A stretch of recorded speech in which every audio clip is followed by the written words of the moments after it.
Hey y'all, Greg Christensen of Grandview Livestock here.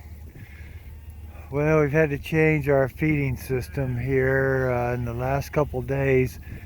We've had 10 actually that died out here, and I don't know. I feel like they were eating too much corn, but we couldn't get them to eat, and then if some of them ate too much, but we shut these feeders off, and now I'm feeding a little pelleted feed. Right now we just put it on the ground. You can see him here eating it.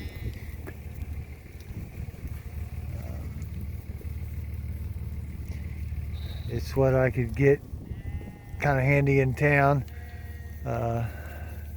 It's less than $300 a ton, so the price isn't bad. It's 14% protein and I think 4% fat and 20% fiber. It's a higher fiber pellet that it'll be harder for somebody to gorge on it and overeat on it. Of course, they've got all the hay they want, and I don't know for sure. We could have had some of those, I think, were pneumonia. We had that real cold weather last week, and some of them were pneumonia. So I'm not blaming it all on the feed or the feeding system. We were just putting whole corn into those feeders, and we got along real well with that last year. But now here, just in the last couple of days, we had some more die, and so 10 isn't an unusual amount. That's still, I mean, that's 1% basically, and a lot of people run a lot higher on that on trying to grow these out. But these are all home raised too. You should get along better with those. But don't let death loss scare you. It's part of the business, and it's still worth feeding them. You get weight on them.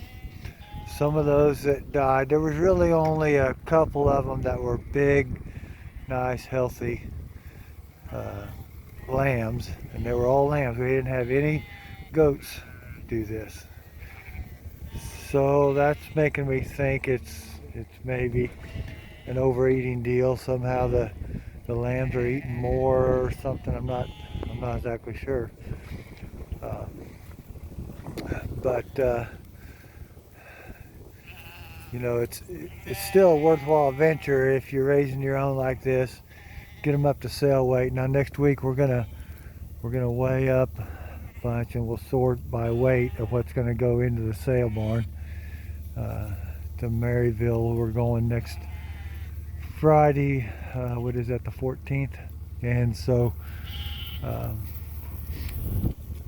we just want them to be in good shape when we get there. Now there'll be some too small. We'll have several that won't go to this sale and they'll make the next one.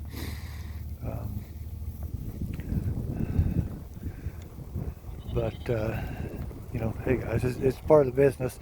You just got to figure it out, and I should have probably acted sooner. Like I said, it may have been some pneumonia cases too. We're going to revaccinate when we run them through and weigh them next week. Anybody that's not going to go to the sale, we're going to go ahead and revaccinate them with CD&T and Endovac, and that'll be for the overeating disease, and that'll be for pneumonia. Now the overeating disease is different than if they just overeat and die of acidosis. Overeating disease is a Clostridium kind of problem, something like blackleg, but a little bit different. It's still a Clostridium, but it's a different strain. It's just one of the strains, I'll put it that way. So anyway, for the most part they're doing well. I mean, yeah, you don't like to lose them, but some of the ones we lost there, probably most of them were smaller end, and that makes me suspicious of the pneumonia. So we're going to go to feeding these twice a day, a little bit in the morning, a little bit in the evening, and see how they do before we put any more feed in these feeders. They're still full of corn right now. So hey guys, it's cold out here. I'm going to get back in the pickup. Supposed to get snow tomorrow. Stay warm.